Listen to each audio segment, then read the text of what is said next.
सब गोटे के नमस्कार। हम सुधा कर्ण जनकपुर धाम से सब गोटे के महाशिवरात्रि के बहुत बहुत शुभकामना के साथ एकटा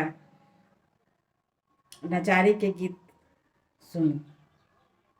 देखो बसहा बैल चढ़ी आया, मिथिला में ब्याह रचाया।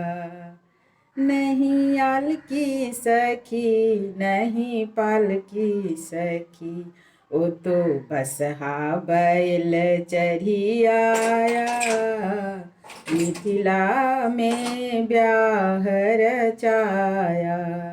देखो बसहा बैल चढ़ी आया, मिथिला में ब्याह रचाया।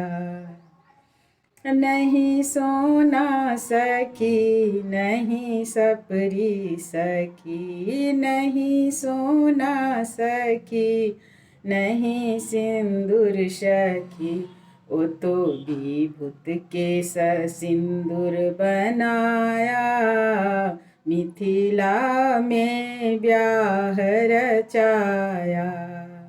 नहीं सारी सखी नहीं गहना सखी, नहीं सारी सखी नहीं गहना सखी, ओ तो मिर्गा के छाल ले आया, मिथिला में ब्याह रचाया।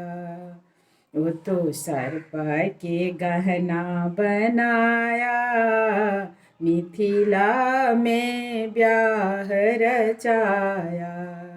देखो बसहा बैल चढ़ी आया, मिथिला में ब्याह रचाया। नमस्कार। शंकर पार्वती के विवाह एहने अद्भुत विवाह छलन हाँ। धन्यवाद। नमस्कार।